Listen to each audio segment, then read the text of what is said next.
Mire lo que dice esta palabra.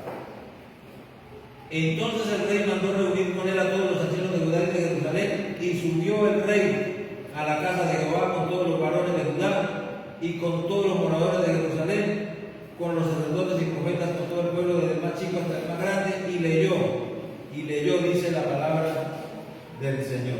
Vamos a dejarlo hasta ahí un momentito. Aquí encontramos algo muy particular. Aquí encontramos algo muy especial. Dice en el versículo 2, dice que ¿subió quién? Subió el rey a la casa de Jehová. Amén.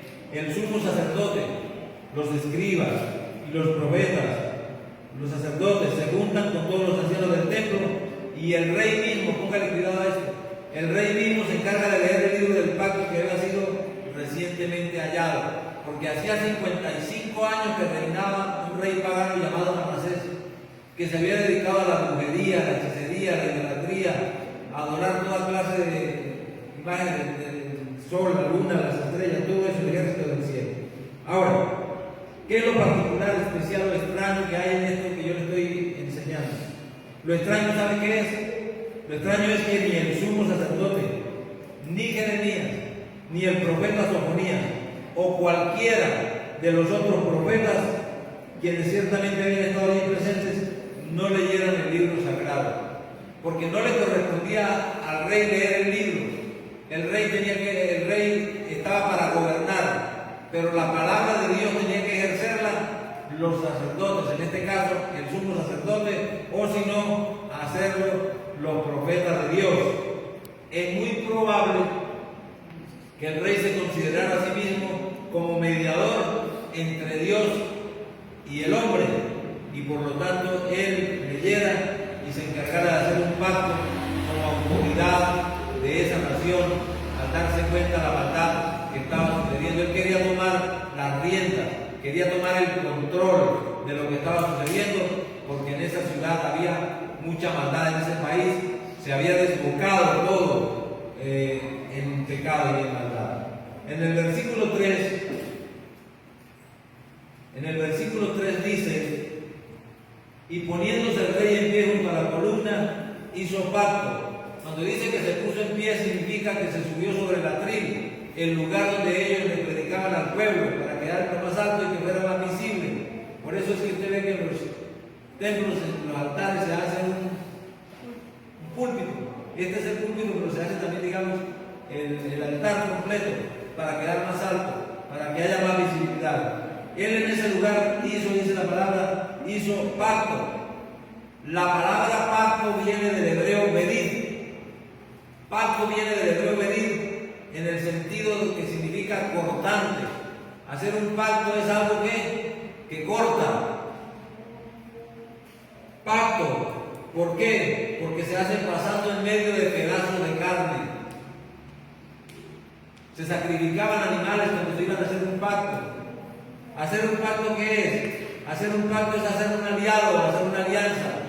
Lo que el rey estaba diciendo: vamos a hacer una alianza, vamos a pactar, vamos a comprometernos, vamos a convenir en que vamos a cambiar de vida, en que vamos a cambiar de conducta. ¿Alguien está entendiendo?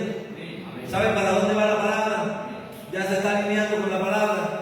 Nosotros también tenemos que hacer un pacto de cambio. Tenemos que hacer un compromiso de cambiar. No podemos leer la palabra y seguir siendo los mismos. No podemos seguir viniendo al culto y no tener cambio. ¿Alguien me comprende? Si venimos al culto tenemos que cambiar. Si leemos la Biblia tenemos que cambiar. Tiene que haber una transformación.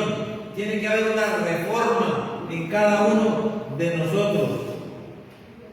¿Delante de quién estaban haciendo el pacto? En el versículo 3 dice, ahí mismo dice que lo estaban haciendo delante de Jehová, delante de Dios. Cuando usted viene a la casa de Dios debe comprometerse a cambio de vida. Muchas veces tenemos problemas en nuestra casa, no nos faltan. Tenemos dificultades, pero tenemos que comprometernos a cambiar. No podemos salir de aquí hoy, de esta mañana de escuela dominical, siendo los mismos. Tenemos que ser diferentes. Tiene que haber una reforma. Los problemas en el hogar se deben acabar. Se deben mejorar nuestras actitudes y comportamientos en nuestra casa. ¿Cuántos lo creen? En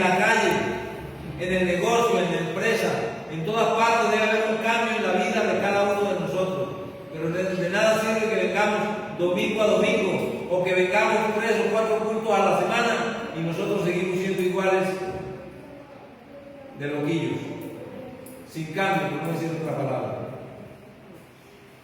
Amén. Un pacto delante de Jehová. ¿En qué consistía ese pacto? El pacto consistía, número 1, de que irían en pos de Jehová, de que irían detrás de Dios. Cuando usted va a seguir a Dios, quiere decir que usted va a seguir al Santo de Israel.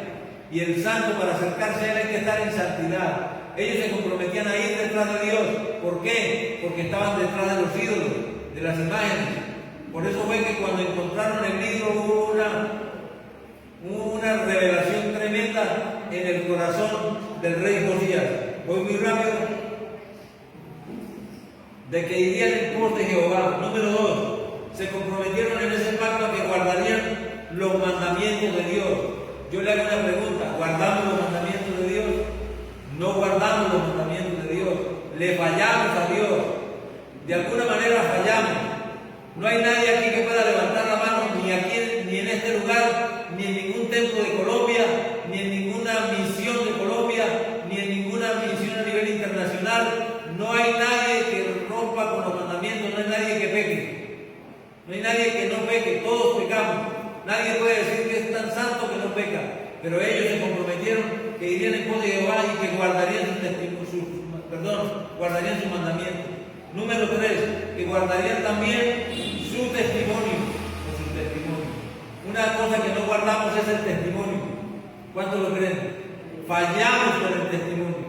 Por ejemplo, aquí en Ocaña es terrible convivir con las personas. ¿Cuántos lo creen? Amén. Es terrible convivir porque la gente tiene terquedad en su corazón, tiene necedad en su corazón.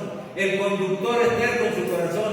Se mete por la derecha, se mete por la izquierda, se le atraviesa por un lado, por el otro. Y aunque usted le diga cosas y usted tenga la razón, la gente se disgusta. Y muchas veces nosotros también como cristianos nos disgustamos y dejamos de guardar el testimonio. Amén.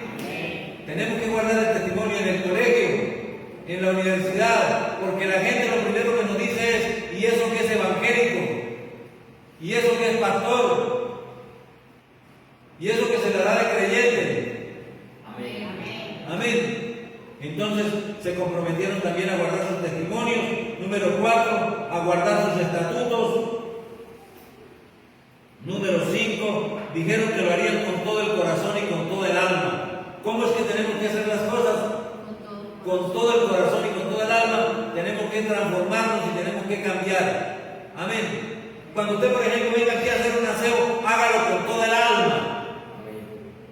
Cuando venga a barrer, que usted pueda mirarse, aunque no sea esto cerámica, pero por lo menos en ese piso rojo, que usted se mire y usted vea que ahí se le ve el rostro ahí por lo menos. Pero que no le quede una chapuceada. Amén. Haga las cosas bien hechas. Haga las cosas con excelencia. Con todo el corazón y con toda el alma también tiene que ser nuestro cambio. Porque si no vamos a hacer unos más del montón. Número 6. Se comprometieron o pactaron que cumplirían las palabras del pacto que estaban escritas en aquel libro. Se comprometieron a que cumplirían las palabras del pacto que estaban escritas en aquel libro. ¿Cuál es el libro? La palabra de Dios. Tenemos que comprometernos a tratar de cumplir la palabra de Dios al máximo. Yo tuve que llorar la semana pasada predicando la palabra de Dios. Me tuve que quebrantar porque fallamos al Señor, porque ofendemos a Dios.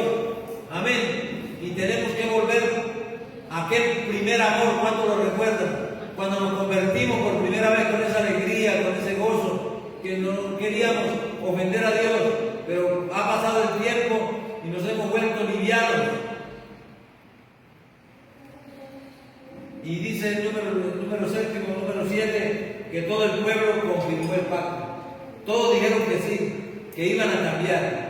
La iglesia toda en general a nivel mundial necesitamos cambiar, comenzando por nosotros los pastores, y si tenemos directivos por encima, también debe haber un cambio desde los más altos rangos. ¿Cuánto lo creen? Cambio en todas las esferas, cambio en todos los niveles, cambio en todos los rangos, pero muchas veces la podredumbre viene desde arriba. Amén. Y todo está contaminado. ¿Por qué? Porque no hay una reforma en nosotros. y ya lo único que hay es un rótulo en la pared, un rótulo en la parte de afuera, y todo el mundo va porque se acostumbró a ir a ese lugar, pero no hay cambio, no hay transformación. Versículo 4. Versículo 4.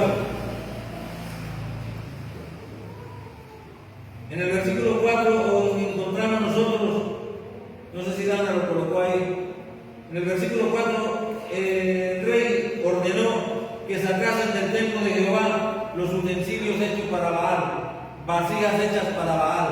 Oiga, el templo lo habían contaminado de tal manera que tenían vasijas para hacer cosas mundanas, cosas inmundas dentro del templo de Dios, lo profanaron. Ahora, la pregunta es, antes de la pregunta, sacar los utensilios de Baal, sacar los utensilios que habían para la acera y para todo el ejército de los cielos. Pero antes, ¿quién era Baal? Es la pregunta. ¿Quién era Baal? ¿Usted sabe quién era Baal? ¿Sabe qué significa Baal? Yo estoy seguro que no.